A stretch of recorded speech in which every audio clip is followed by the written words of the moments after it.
What's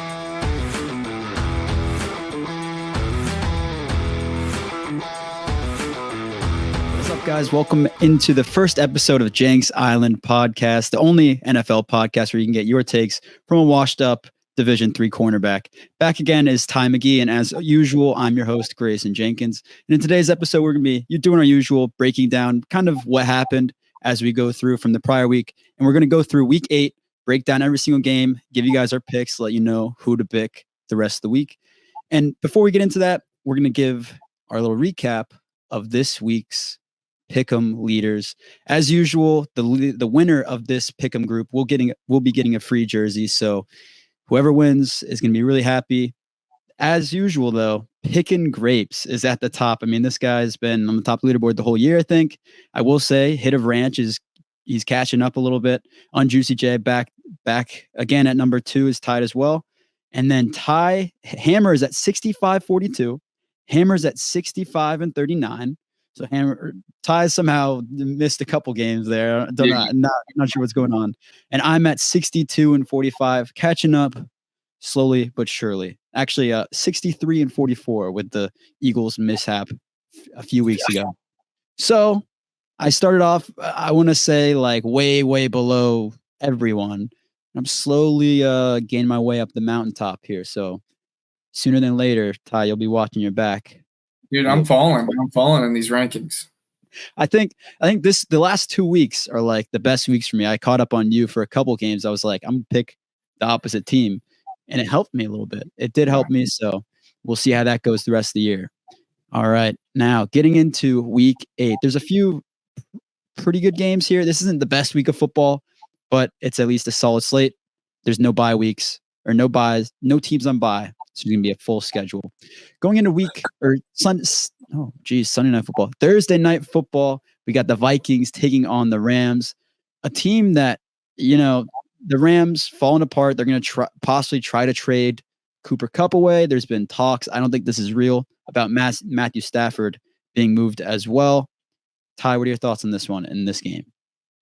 Yeah, I mean, I don't think the Stafford thing's going to happen, for one. I think the Cup one will definitely happen, but I think the Stafford one kind of got shot down. I think this is truly just like you said, right? The Rams are a rebuilding team at this point. Mm-hmm. Vikings lost last week isn't that concerning to me because they were playing, another top NFC team, right? Like Detroit started off slow, but I still think that they are the best team in the NFC, and they lost a close game. So I think at the end of the day, Sam Darnold and the group still look pretty good. The defense still forced a couple turnovers. I think they scored a defensive touchdown. So they still had a good game. I'm not too concerned about them moving forward. I think they'll continue to be one of the best in the NFC. And I just think, like we said on the other side, this Rams team, they're struggling. They have a lot of injuries throughout the year. They're just not the team that we are used to them being the past couple of years with Matt Stafford under the helm. So I'm going to go with the Vikings here. Yeah, I think the Rams are a little bit banged up, so it does hurt them. They're not obviously the most fully healthy team in the league. The Vikings, they lost to the Lions by 2 points. It's not really a big loss for them. I'm not like I dropped it down to 4 in the power rankings, so it's not really a big deal. The Lions are probably the best team in football if you don't count the Ravens. Best team in the NFC by far, at least. And on that side of the ball, the Vikings, the defense, they played pretty well all game. Like you said, they kept them in the game. They were the only reason they were in that game in the first place. And then the Lions went down the field, a 2-minute drill, kicked the game-winning field goal, won the game. So the Vikings are fine. I'm going to pick the Vikings as well. They should easily beat the Rams in this one. Next, we got the Ravens taking on the Cleveland Browns. The Browns breaking out Jameis Winston. Some W's might be eaten on the field this week. If they beat the Ravens in Cleveland, it would be going nuts. The dog pound would be going crazy. Do I see it happening? The Browns are very weak on offense right now. Their main weapon is David Njoku. Jerry Jeudy was complaining on the sideline, basically, oh no, I'm not getting targets. And then Jameis Winston threw him a perfect ball and he dropped it. So Jerry Jeudy, things aren't looking good over there. But David Njoku, if you have him in fantasy, I would start playing him because I think he's going to get a lot of targets. Jameis Winston's going to feed the ball, and he should get points. The Ravens, Lamar Jackson's playing like the top MVP candidate right now. He's balling out. Derrick Henry is living like he's in the glory days still. He's balling out. So I think Derrick Henry and Lamar Jackson, until they lose a game, they should be going on a little bit of a run here. I'm going to pick the Ravens in this one. What are your thoughts, Ty? Yeah, like you said, Njoku's a name to just keep an eye on in the trade market too. I think, Denver's been rumored to be interested, a couple other teams as well. So, Njoku just a hot target regardless. But like you said, right, this Browns team, without Amari Cooper, they're just struggling. Jameis Winston may be playing. DTR, I think, was practicing this week. They brought on Zappy. So, it'd be interesting to see how they play that quarterback situation out the rest of the year. But, when Cedric Tillman is your best offensive player in a week, right? No disrespect to the man, but, he's not a top-notch NFL receiver. Maybe he'll start to develop. But when you're playing, the best team in maybe the NFL, definitely in the AFC right now, the Baltimore Ravens, their Baltimore's defense is playing well. But just on the flip side of the ball, right, no matter how well your defense is, or they could be terrible. When you have Derrick Henry leading the NFL in rushing yards by 200 yards over the next guy, and the Lamar Jackson playing at an MVP level, it's pretty much unbeatable. So I'm going to go with the Ravens. Yeah, like you said, Derrick Henry, I mean, he hit over 20 miles per hour in his long rush this past Monday night, and whoever picked him doing that this year has a lottery ticket, because no one saw him being able to hit that burst at this age and as many reps they're giving him this year. Next, we got the Titans taking on the Lions. This game is not a game that a lot of people are going to be watching, just because the Titans are in such a state of they're rebuilding. They've kind of accepted their fate. Will Levis benched. Mason Rudolph is in. They still lose. Then you trade away D-Hop for a fifth, possibly a fourth rounder conditional pick there to the Chiefs. Thanks a lot. Why would you do that to the league? Just killing the league now. But the Lions on the other side of the ball, everything's connecting for them. They're complementary football. Their defense is playing lights out. Their offense, I mean, Brian Branch, just shout out to Brian Branch in the defense really quick. Could be the best safety of football at this moment, just the way he's playing. And their offense, Jared Goff, balling out as well. So I'm going to pick the Lions here. Not too much to add. What are your thoughts, Ty? Yeah, I mean, to add on to this too, right? The Titans are kind of selling on defense too, getting rid of Ernest Jones. They get Jerome Baker back, who's not a bad football player, but they make that trade for a reason, right? They're getting rid of a good player and getting draft capital back. So, Titans are rebuilding. They put in Rudolph. So, Detroit side will be interesting to see what happens with J-Mo out. I think Tim Patrick will probably step up. We've seen him make some nice plays this year. Always a consistent guy. But just an interesting aspect. You get rid of a guy who really takes the top off. So, that'll be interesting. And shout out to Kirby Joseph too, right? He's got 4 picks. So him and Branch are kind of balling. Really, really good safety duo over there. But yeah, easy pick, the Lions. Yeah, it is interesting with J-Mo going down for PEDs. Will Fuller was going off. I think it was like a second or third year in the league. And then he got hit for PEDs and he hasn't done anything since. So we'll keep an eye on J-Mo. I'm not saying that's what's going to happen, but we'll keep an eye, see how he does the rest of the season after suspension and so on after that. Next, we got the Colts taking on the Texans. This is a decent divisional game, but with Anthony Richardson going in for the Colts, it's a little bit tougher for the Colts team to win this one. What are your thoughts, Ty? Yeah, I mean, somehow they're 4-3, right? Like very miraculously. Part of that has to do with the Flacco games when he was kind of competing with them. I think they won one, lost one, but they also haven't played great football teams, right? They beat the Dolphins without Tua. So, on the flip side, right, we've seen Houston play a lot of tough games. They had a tough game against Green Bay. They had a tough one against the Bears, but these are really good football teams, that they're playing in tough matchups with. At the end of the day, they just have so much star power that I think, an Anthony Richardson-led team is just not going to be able to compete with the Texans offense and what they're going to be able to put up. So I just think, and the Texans defense isn't bad either, right? They're middle of the pack, but I think they're good enough to force AR to make some mistakes, maybe throw a pick to Stingley. Will Anderson and Danielle Hunter are going to definitely force some havoc over there. So, I think this is a pretty easy one too. I think a lot of these will be pretty easy ones, but I'm going to go with the Texans here. Yeah, I got to agree with you. Anthony Richardson is putting the ball in harm's way too often this season. His footwork, his fundamentals just don't seem to be really clicking at the moment. In this season, like last season when he started, he looked pretty solid. He was breaking runs and he was actually like having a lot of explosive plays. This season, we're just not really seeing that. So I'm going to pick the Texans here as well. Next, we got the Packers taking on the Jaguars. I'm not going to take everyone's time with this one. The Jaguars, yes, they did win last week. They beat just a horrific Patriots team. Drake May has flashes, but they're not there yet. That's no one's worried about the Patriots. The Packers just beat the Texans with a solid offensive game, but the defense is really the talk of the Packers right now. They have the most turnovers in the league, and they're balling out. Complementary football is what the Packers have been missing the last couple of years when they've lost in the playoffs, and then before last season. But the Packers are here. They're top 6 team. I have them at 6 right now. Hammer is pissed at me for that, by the way, everyone. He's pissed to have them up below the Commanders. But I have them there for good reasons. Just I think the Commanders are staying hot. So I'm going to pick the Packers here in this one over the Jaguars. What are your thoughts, Ty?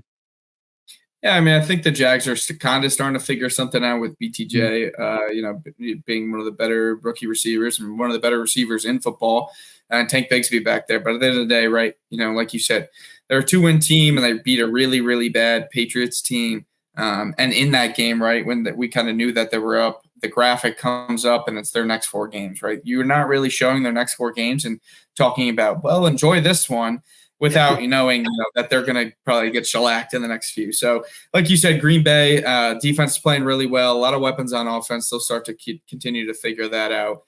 Josh Jacobs is playing well, and Tucker Kraft looks good. So, even if Jacksonville's offense can kind of get something moving, I think Green Bay's offense will just be able to overpower their defense. So, I'm going to easy one too, Packers. I will ask you, who would you start if you're the coach for the Jaguars? Would you start Etienne or Bigsby the rest of the year? I'd start Bigsby, and I would start looking at trading Etienne away, right? Dallas seems desperate for a running back, so maybe you can get a 3rd or 4th for him. I know he's Trevor's boy, but at the end of the day, Tank has just looked dominant, and Etienne's really not figuring it out. Bigsby's cheaper. He's, I think, the same age or maybe a little bit younger. They've even gotten production out of Dearness Johnson that they haven't seen out of Etienne, so I would go with Bigsby. Yeah, I saw a graphic a couple weeks ago where Bigsby did have that big game. I think it was against the Colts, where he went off and his yards after contact were so much higher and more efficient than every other running back in the league that it was just a ridiculous outlier. And you don't see that often with NFL players, especially a young running back that's not even the first string on his team. So I would definitely go with Bigsby as well if I were the Jaguars. Next, we got the Cardinals taking on the Dolphins in Miami. Tua possibly coming back. It's the plan right now, unless there's any setbacks. Tyreek, Waddle, Etienne, everyone is celebrating on this sideline. Finally, they don't have to deal with any, no disrespect, but they don't have to deal with garbage quarterbacks. That's kind of where they were this last few weeks, is just dealing with quarterbacks that can't give them the ball. So the Dolphins are kind of excited. They're going to be riding a momentum high. I think they'll beat the Cardinals in this one. But the Cardinals, they did beat the Chargers. Kyler Murray had a good rushing touchdown. Him and Marvin Harrison aren't on the same page right now, so I don't really love that connection. But I mean, the Cardinals have a win. They're on a win streak. They're a little bit. I mean, I will say it wasn't a pretty win. It was just no one was watching the game either. It was on ESPN Plus. It was a stream only game after the better Monday Night Football game of Ravens Bucks. So no one was really paying attention. Cardinals did win on a game-winning field goal, but I think the Dolphins are riding a little bit of a momentum high with Tua coming back, win this one against the Cardinals. What are your thoughts on this one, Ty? Yeah, the Cardinals continue to be the most confusing team in football, right? We've talked in the beginning about how they were one of the better teams, and then they were bad, and then they're good again. They find their most success without Marvin Harrison playing well, right? Competed against the Bills. Marvin did nothing. The last 2 wins that they've had, Marvin's done nothing, right? It's just a very confusing football team. On the flip side, like you said, Tua back, that'll be huge. If Tua's not back, I think it's easily the Cardinals, right? Tyler Huntley, we haven't seen him do anything. But if it is Tua, he can stay healthy for the whole game. This offense, I think they'll start clicking again. And like you said, Arizona's win last week was just ugly. They're not going to be able to keep up with a full Miami Dolphins offense, right? The full firepower that they can provide. I know last time we saw Tua, he kind of struggled against Buffalo, but again, that's Buffalo. The first week he threw for 300 yards against the Jags. I know Jags aren't that great, but still 300 yards is nothing to scoff at. So I'm going to go with the Dolphins here as well. Yeah, and he threw for 300 yards and they won on a game. They won on a game-winning field goal. So he's not like the Jaguars contained them well enough on offense to not score a lot of points, but he still threw for 300 yards, and he'll probably do it again this week against the Cardinals. Next, we got the Jets taking on the Patriots. this is an ugly game just because the Patriots, I mean, yeah, Drake May has something for you guys. He has potential. The Jets, I mean, you get Devontae Adams and then you lay up a stinker on primetime football against the Steelers, who you were expected to beat.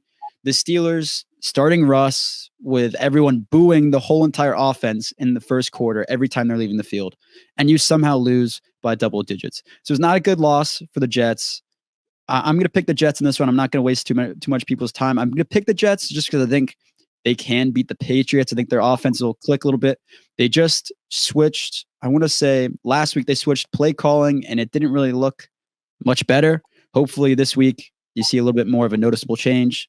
Who knows? I'm going to pick the Jets just because of the firepower they got on offense. We'll see if it finally hits. What are your thoughts on this one, Ty? Yeah, I think the only thing New England's got going for them is Drake May, and that's great for them, right? They obviously, used a high draft pick on him, so that's what you want to see from him. And he's had some connections with Hunter Henry and Demario Douglas when he's healthy. But on the flip side, and Bill Belichick kind of talked about this, last year they were one of the better defenses in the league. This is the same exact unit, and Gerard Mayo is calling them soft. I think it's just he's not coaching them up well. I think play calling on the defensive side and the schemes that they're doing are just not clicking with these guys like Belichick's scheme might have been. And that's going to be a problem because no matter if Drake May throws for 300 yards and 3 touchdowns, I think Breece Hall and Braylon Allen will run all over this team. Like they are playing soft, right? Just in the scheme of it all, right? Belichick might say that they're not playing soft, same guys, blah, blah, blah. But, they've just been getting gashed. Bigsby gashed them last week. Breece Hall's an even better back. And eventually Devontae and Aaron will get on the same page. So that's what it looked like last week to me. They missed each other just a couple times on, would have been big plays, first downs, 20-yard, chunks. So I think the Jets will start to figure it out. I don't know if they'll make the playoffs, but eventually Aaron and Devontae will get on the same page. So yeah. I'm going to go with the Jets. Yeah, 100% agree. Basically, they just got to figure out the chemistry on offense, and then they'll figure out a little bit. Next, we got the Falcons taking on the Bucs. Big NFC South game for this one with both teams losing this past week. What are your thoughts on this one, Ty? Yeah, it's just tough for the Bucs right now, right? Godwin done for the season, and Mike Evans probably out until after the Week 11 bye. So you're not really working with much. I think McMillan will be a pretty good receiver. Cade Otton will get a little bit more, and they'll probably rely on the run game because they've had 3 backs that have, looked really solid. But when you lose 2 guys like that, right, it really hurts. And I mean, even when they had Godwin the whole game, they kind of got shellacked by Baltimore. And you look on the flip side of this, the Falcons have been all right this season. I think that, they're probably making the playoffs. They might win this division depending on what happens with Tampa the next couple of weeks without Mike Evans. But I just think at the end of the day, this game comes down to the Bucs injuries, right? The Falcons are a good enough team to beat them on a regular game with Mike Evans and Chris Godwin. But without them, right, I just don't see Tampa's offense being able to do enough against a pretty good Atlanta Falcons defense. So I'm going to go with the Falcons. Yeah, it seems like just yesterday we saw Kirk go for 500 and beat them. And now they're playing again. Bucs don't have their offensive weapons. So, I mean, without your offensive weapons, you're going to have to rely a lot on the defense. And the defense last time could not stop Kirk Cousins. So in this one, I'm going to have to pick the Falcons, sadly. Very disappointing as a Saints fan. But I'll pick the Falcons. And then hopefully in a few weeks, we'll beat the Falcons and get back into the division race at 2-5 right now. Who knows? Maybe we'll be 6-5 going to the bye week. Not likely, but you never know. Anyways, next we got the Eagles taking on the Bengals. This one is actually a solid game this week. The Bengals, yeah, they started off pretty slow this year. We all saw that. The Eagles, I mean, they had a couple weeks where you're like, Nick Sirianni might be fired. Then AJ Brown comes back. They start winning again. They're force feeding AJ Brown the ball. Whenever Jalen Hurts is struggling, he just throws a prayer up. AJ Brown comes down with it, and it's seemingly a touchdown. So the Eagles got the offense going. The Bengals, their offense is going as well. Jamar Chase, T. Higgins, and Chase Brown is also playing very solid as a RB2 at the moment. He could take Zach Moss's spot at any point in time. And Joe Burrow's playing a lot better than he did the first couple weeks. He's getting right back into that. As soon as the weather turns a little bit cold, brush of air. Yeah, he just gets, Joe Burrow comes out and he starts killing teams. So this is a good game. I'm going to pick the Bengals here at home, beating the Eagles, just because, I think a home game, crowds could be going, Who Dey. They stole it from the Saints, Who Dat, whatever. They'll be doing the chant. The Eagles will get a little bit flustered. Nick Sirianni's just not a good coach. And the moment where they're playing from behind, I think that offense struggles. So I'm going to go to the Bengals here in this one. What are your thoughts, Ty? Interesting. This is the first one I think we're going to go split on because I don't know that the Eagles will play behind because of how bad the Bengals defense is. Like last week is an outlier because they were playing some backup quarterbacks, a team that had Cedric. Again, no disrespect to the man, but Cedric Tillman is not a wide receiver one in this league. Jerry Jeudy's your wide receiver two. I've seen that for the past 3 years. He sucks. So, at the end of the day, I think this team's just going to be able to roll with Saquon. We saw Saquon absolutely dominate last week against the New York Giants team that didn't play too bad against the Bengals. 17-7, I think, was the final. It wasn't a crazy game. So I don't think, great for the Bengals that they're kind of getting their offense going. Eventually, they got to take the training wheels off Chase Brown, just let him ball because he's going crazy on split carries. But A.J. Brown being back is huge for this team. He's going to dominate that secondary. Saquon, I think he has the ability to run all over this team. As long as Jalen Hurts, doesn't play like an idiot like he does sometimes and throw a bunch of crazy interceptions. But when you're on A.J. Brown, right, it's hard to throw a pick because he's coming down with it 9 times out of 10. So I'm going to go with the Eagles here just because I don't think their offense is going to be playing from behind. I like it. I like going split here. I think it's definitely an underdog pick. The Eagles are definitely favorites in this one. So a lot of people are going to be like, why are you picking the Bengals? It's that gut feeling that you get sometimes. I see it. I'm picking it. Next, we got the Saints. My Saints taking on the Chargers in Los Angeles. And this one, J.K. Dobbins, for all you fantasy players out there, if you have J.K. Dobbins, put him in. You should 100% put him in. And here, the Saints defense is historically bad against the run right now for the Saints franchises, at least. They've allowed a ridiculous amount of yards. They can't stop anyone. Sean Tucker went for like over 150 yards total against us. And before that, he only had like 15 total career yards. So it's like, what are we doing? Dennis Allen's supposed to be a defensive head coach, and he can't coach a defense. So who knows? Maybe the defense starts putting a little bit more energy on the field with offense getting a little bit more healthy. The Saints are getting back. Most likely Cesar Ruiz, Lucas Patrick will be fully healthy. Eric McCoy's still out. Chris Olave is back. Taysom Hill is back. So you're getting a little bit of your offensive weapons back. Spencer Rattler, see if he has a solid game. Maybe Derek Carr plays. He'll probably be doubtful going into it. But if Spencer Rattler can put out a solid game, this Chargers team lost to the Cardinals, and it wasn't a pretty game by any means. They did not look good. The Chargers are banged up as well. Both of their top 2 receivers did not practice today, so that hurts them as well.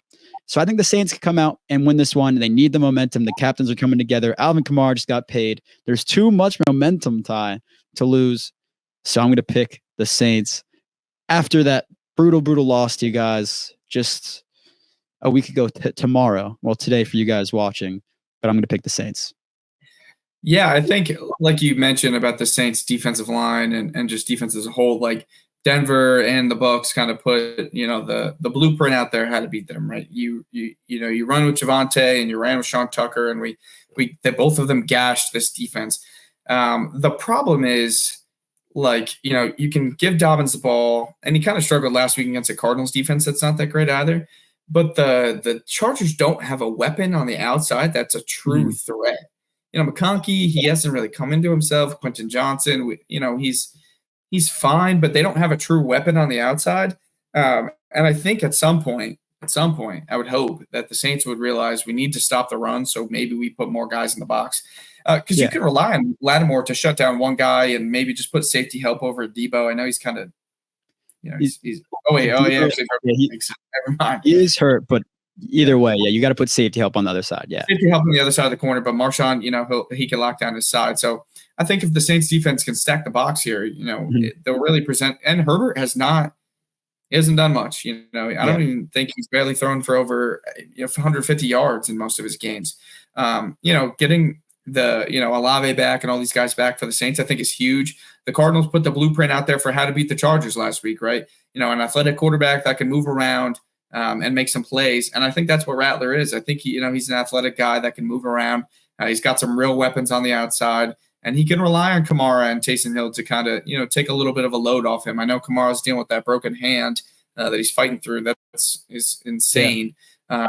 But games when they've had Taysom Hill, they've looked really good on offense. We've seen the stats. You've kind of talked about it. The difference between Taysom on and off the field is insane. So I'm actually also going to go with the Saints. Part of it is I hate the Chargers.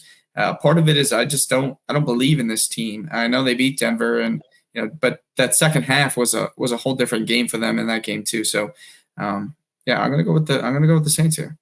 Yeah, I think Taysom's him coming back is huge. And if the Saints can get an early lead, that's the key. If you can get ahead of the Chargers, get J.K. Dobbins to not be able to run the ball constantly on you, that's going to help a lot for the Saints. And I think they can do that with all these weapons coming back. Next, we got the Bills taking on the Seahawks. This is a big one for both teams. The Seahawks came out and absolutely whooped the Falcons. The Bills whooped the Titans. What are your thoughts on this one, Ty? This is a big game, probably the game of the week.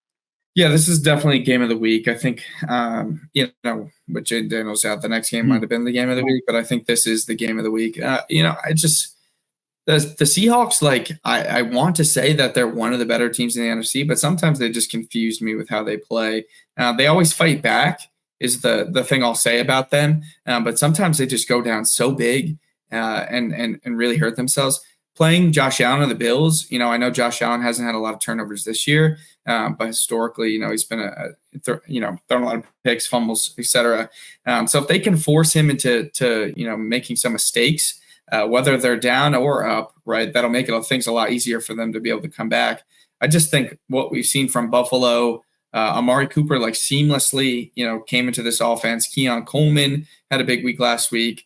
At the end of the day, the Bills are the Bills, right? Josh Allen is Josh Allen. He's, an MVP candidate. Him and Lamar are the two guys that I would have on my watch list right now.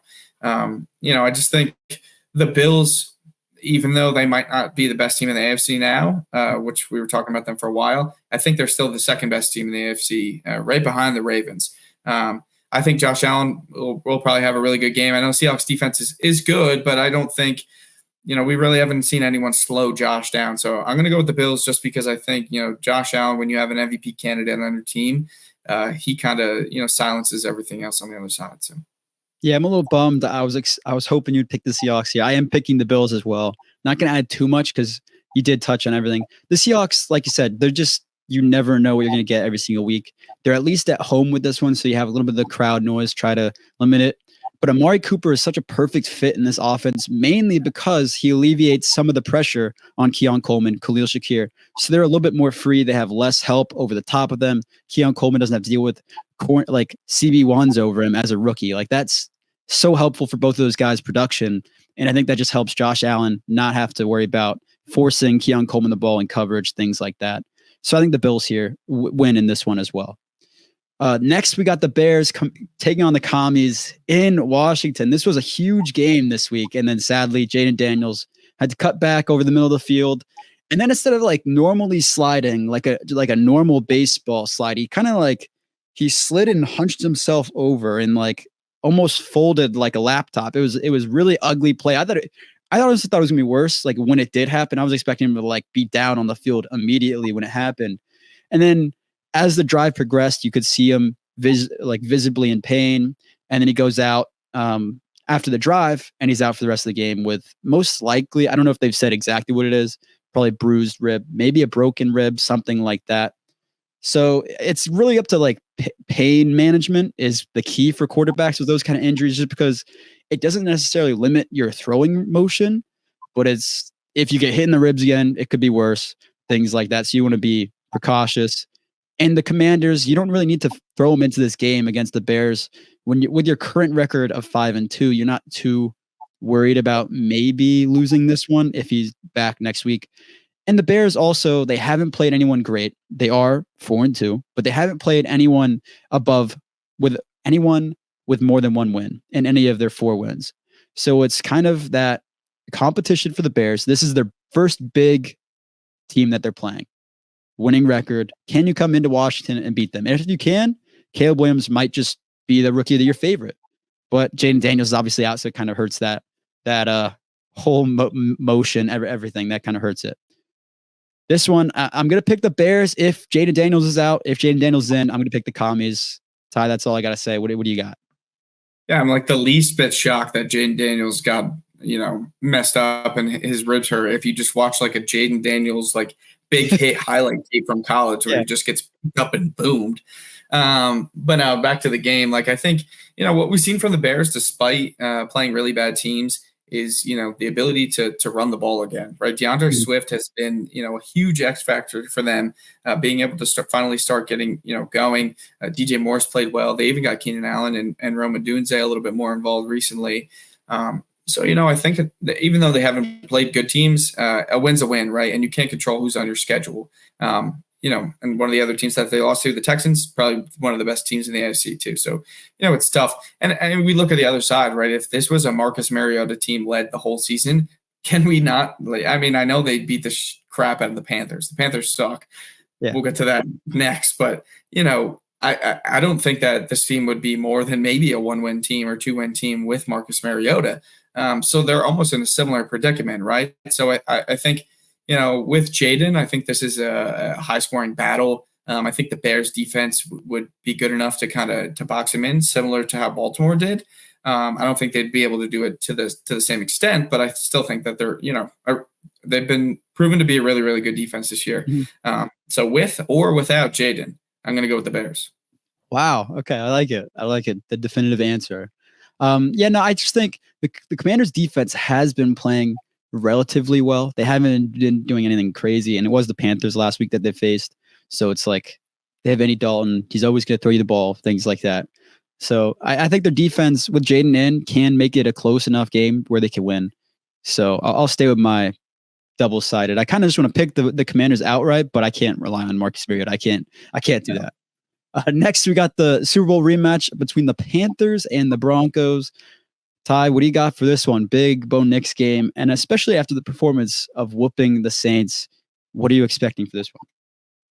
Yeah, I think I want to say that we will see the same because I think similarly to the Saints, this team has a really bad run defense. So I think Denver will probably just rely on Javonte and Bo to use his legs. What I really want to see is Bo go out there and throw for 300 yards and 3 touchdowns. Like, I want to see that big game from him. He's played well, right? Like, I think he's progressed. I think, he's doing things.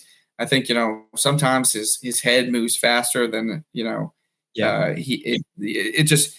doesn't settle his feet because his head's moving so fast. So, on that touchdown or the missed touchdown to Troy Franklin or Lucas Krull, I saw something on Twitter. I think that play was more designed for Krull to get open and Franklin they busted coverage and he was like, oh crap, at the last minute and like kind of tried to throw it over the top, but he pulled up and, so I think, but he did bounce back from that. Right. And his receivers aren't getting open, but we finally saw them start to play the young guys with Franklin and Vele and take a step back on Sutton. So, that's what I really want to see is the 300-yard, 3-touchdown game. But at the end of the day, I really think we'll probably just rely on Javonte with how well he played last week. I don't have much to say for the Panthers. They're starting Bryce Young. He might get eaten alive by Zach Allen. What Cody Barton and Zach Allen did to Spencer Rattler last week should be a crime. What they will do to Bryce Young this week will be a crime. Like the people in Charlotte should arrest them immediately after the game. It's going to be bad. I think that, we saw them get shellacked by a backup quarterback last week. Denver better win by 30 at least. Otherwise, I will lose my effing mind. I might even take Denver minus 25. Like, that's how highly I think of Denver and how bad I think Carolina is. So, yeah, pretty easy. Yeah. Maybe the easiest pick of the week, Denver. Yeah, your defense alone could probably get you at least a nice 20-point lead just because I think Bryce Young's going to be throwing you the ball a lot. The pressure's going to be there. So I think you guys will handle the Panthers. I'm going to go the Broncos as well. Next, we got the Chiefs taking on the Raiders. Not going to say too much about this one. The Raiders, Brock Bowers is looking like he could possibly be like the most consistent tight end in football right now. You throw him the ball, he's most likely coming down with it, and he's a good after the catch kind of guy. He can also block too. So like he can do absolutely everything that the Raiders need.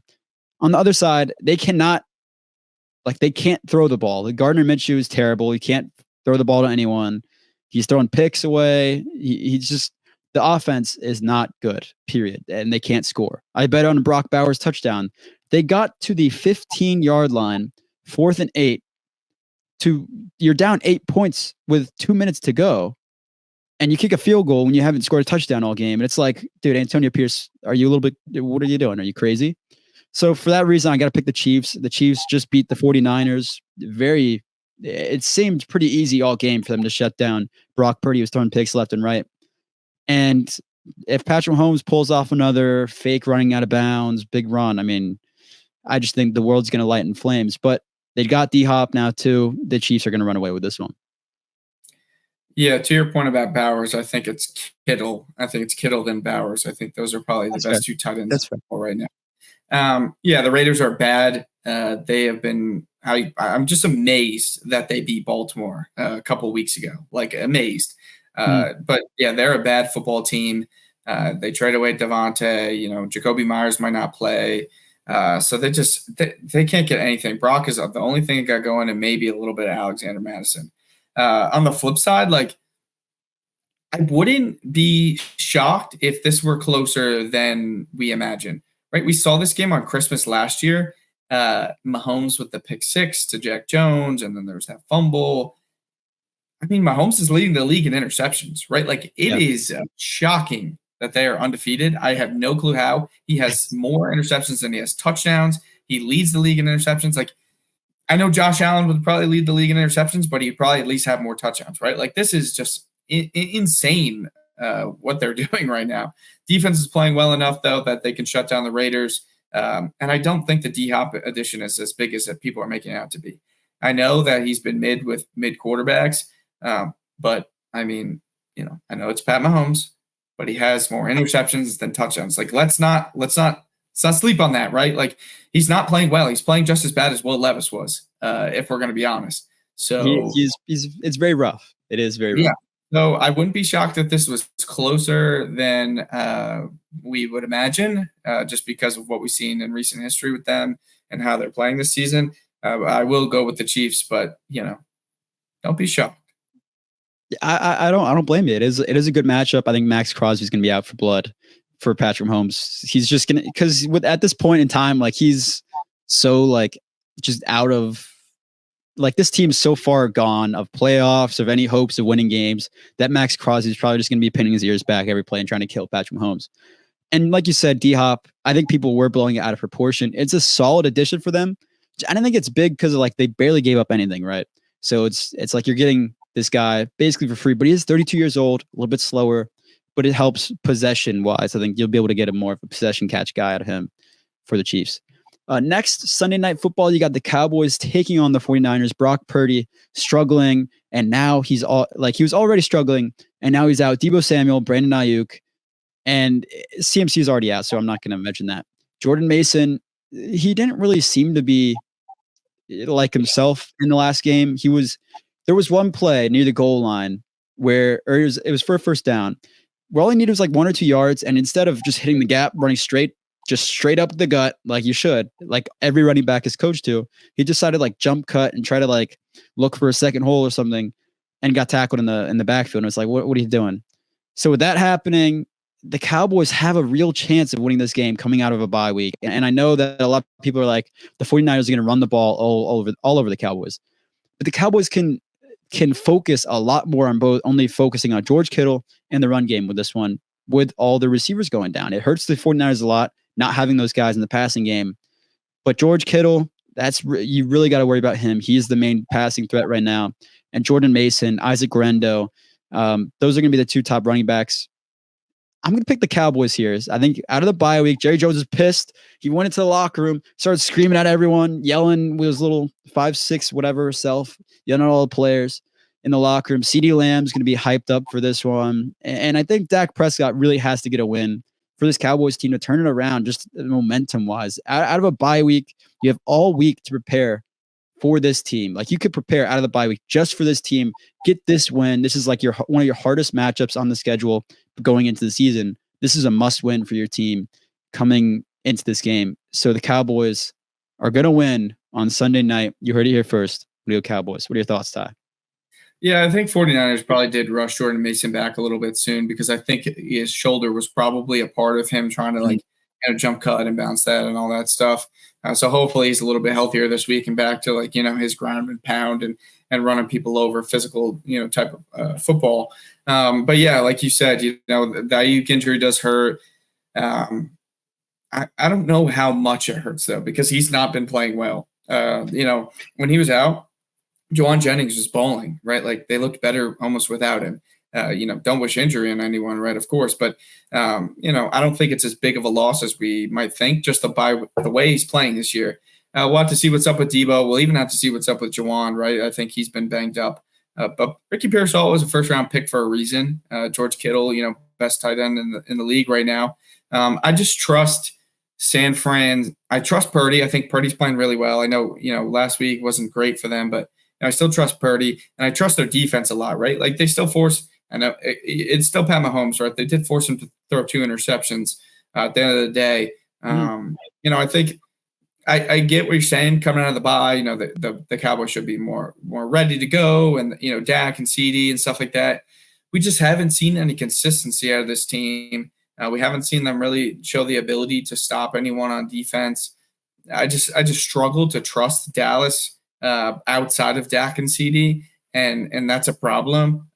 So at the end of the day, I know the 49ers lost last week and it was a tough one, but I think this is their bounce back week, and I think they get a big one without Ayuk and maybe even without Juwan Jennings and Debo. Yeah, I'm going to pick. I'm not picking the 49ers, but I will pick a George Kittle touchdown this week. For all the bettors out there, pick a George Kittle touchdown. He hates the Cowboys. Last year, he got in trouble for the F Cowboys shirt under the jersey. It might have been 2 years ago. Time has been flying, but that happened as well. He hates them. So he's going to be out for blood, out for a touchdown. Pick a George Kittle touchdown. Next, we got Monday Night Football. We got the Giants taking on the Steelers. The Giants just got absolutely embarrassed by the player they let go for whatever reason in Saquon Barkley, almost breaking his career record. But he was like, nah, I'll let the younger guys go in. That's like, how embarrassed do you have to be as a Giants fan that you're like, this guy doesn't even care enough to go out and try for extra yards. He's just humble. He's just, whatever. I don't really care. The Steelers, though, they come out. Russell Wilson, first quarter, they suck. They absolutely suck on offense. He's making bad throws, throwing behind receivers. Boos are raining down on the field. And then they turn it around. Second quarter, end of the second quarter, midway through, towards the end, Russell Wilson starts throwing prayers to George Pickens. Starts figuring out a little bit of a cheat code here. George Pickens, I throw it up to him. He's coming down with the ball half the time. That's kind of the big thing for the Steelers offense that's been lacking with Justin Fields is George Pickens wasn't getting a lot of targets, and he wasn't getting a lot of the deep balls that he had in prior years. And so when you get that back in the offense, when you get George Pickens, the deep balls, contested catches, it adds a little bit of I'm going to mess it up pronouncing it, but dynamicism, whatever it is. I can't, it's not on the top of my head. Anyways, it adds that. And Najee Harris, obviously, he's running through brick walls right now. He doesn't have a huge burst to him. He's not going to outrun a lot of players, but he is trucking a lot of players in. He had one play where I think it was it was in the second quarter. He's running and he gets 4 guys, 4 defenders on him. He keeps his feet moving. They blow the whistles and then he just keeps running out to the play to just kind of hype up the crowd around him. The guy has a fire under his ass right now. Jalen Warren even is a very solid, dynamic running back too for the Steelers as well. So you just got to really get George Pickens back involved in this one. Russell Wilson needs to play like he did from the second to the fourth quarters. Can't have that first quarter shit. That was terrible. Don't ever put that on the field again. But Mike Tomlin did make the smart decision in benching Justin Fields. And I think the Steelers come in and beat the Giants because Daniel Jones is terrible. And I'm not betting on the Giants or picking the Giants to win a game until otherwise notice. Yeah, I mean, listen, I'm going to be honest about Russ. I saw nothing different than I saw the past 2 years. I've seen him throw the ball up to Cortland Sutton, and Cortland Sutton come down with a lot of touchdowns all last year. I mean, the one deep ball to Pickens went off the DB's back. It wasn't even an accurate ball. Yeah, and then the other one, Pat Freiermuth, one-handed catch. I mean, come on, man. he's looking like Randy Moss and Gronk in their prime if they played together. Like, it was insane. Like, the plays that his receivers were saving him on, and then Najee, just looked pretty good, running dudes over. Like, I don't know, man. Like, I still would have stuck with Fields. I know Pickens wasn't getting his targets, but let him cry. They always cry in Pittsburgh anyways, all those receivers. Like, they're going to be crying when Russ is throwing, shit balls and getting sacked in 2 weeks. So, like, it's just I don't believe in him at all. I really didn't see, like, everyone's like, oh, Rusty, this, blah, blah, blah. I'm telling you, I saw the same exact thing. Going down Broncos Twitter, they were like, dude, this is, like, literally the same dude we saw last year. Like, nothing changed. Just guys are just making, like, catches like it's rookie mode on Madden. On the flip side, like, I mean, I picked the Cowboys last week, the Giants last week, and they spurned me. I really thought they were going to go out and beat the Eagles, and then they got their asses kicked. I would put Drew Lock out there if I were them. I don't believe in Daniel Jones at all. Let Lock sling it. Let it throw him up to Neighbors and Wandale, and get Tyrone Tracy in there. You can tank with Drew Lock, but let the young guys get some run. At the end of the day, the Steelers defense will shut down no matter who is on this other side. Even if Russ plays like dog shit, they could win this game 10-0. This would be low scoring. I don't think that Russ will play like dog shit this week because the Giants are really bad as well on defense. Maybe their defensive line gets a little bit of pressure, and Russ has struggled with that in the past. But I hate Russ. I don't believe that he played well last week. I think his receiver saved him, but unfortunately, I have to go with them. Yeah, I think. Yeah, the Steelers defense alone will probably win them this game. And Russ, like you said, there's a little bit of that, like, this is a little bit of a flash moment for him. It could turn completely ugly in a couple of weeks, whatever. But he's definitely in that mode where, like, the receivers trust in him, and they're just kind of like just making crazy catches, things like that. So we'll see how it progresses in the next few weeks. But at this moment in time, Russ is balling, and for that reason, I'm picking the Steelers. Right before we end this, Ty, last night or a few nights ago, there's a discussion on Monday Night Football where Troy Aikman says, and I quote, that Mike Evans is the top deep threat receiver in the league. And I go into that, I say there's no shot. There's no shot. As a Sands fan, I know Mike Evans. He's a good receiver. He's a great receiver even. And he probably will be in the Hall of Fame. He's done crazy things in his career. But a deep threat at this point in time, he is not. And Ty and I got into it a little bit on Twitter. Ty, what are your thoughts on this one, on Mike Evans being the best deep threat in the league? First of all, I think you're entirely biased. To say that he's probably a Hall of Famer, you could give him his gold jacket today.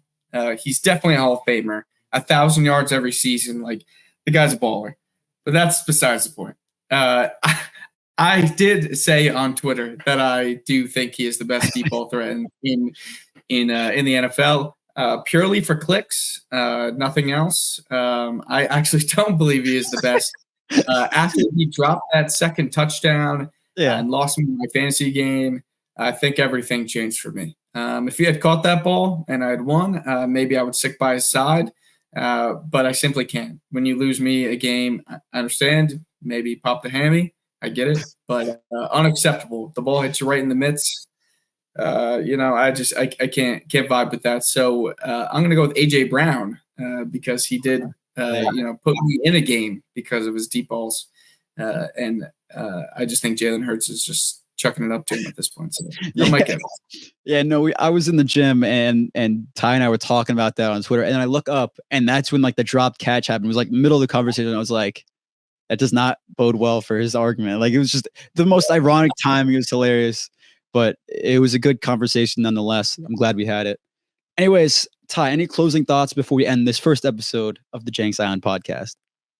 Russell Wilson benched in 3 weeks. And I'm just interested to see where Cooper Kupp goes. Wherever he goes, they're going to, that'll be a Super Bowl contending team. I'm hoping Denver is willing to give up a second-round pick for him.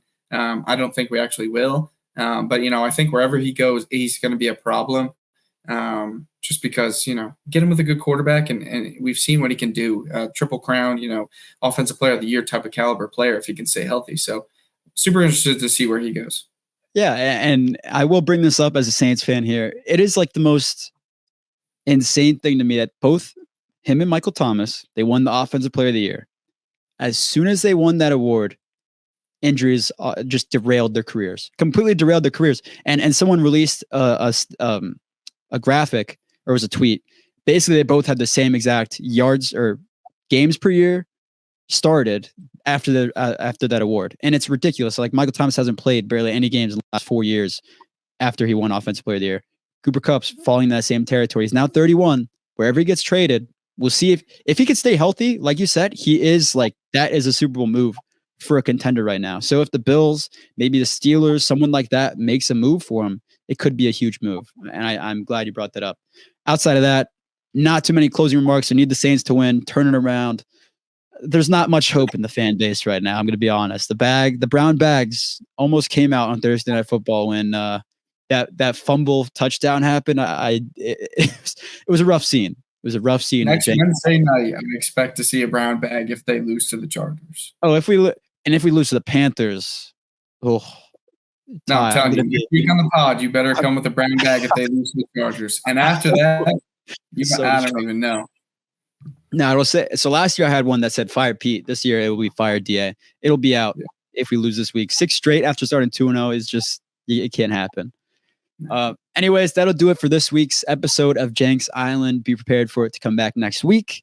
As usual, follow us on Instagram, Twitter, and TikTok. And now it's Jenks Island. At Jenks Island is our handle. Big change. I'll be posting about it all day tomorrow or today for you guys. So stay tuned for that, and we'll see you guys next week.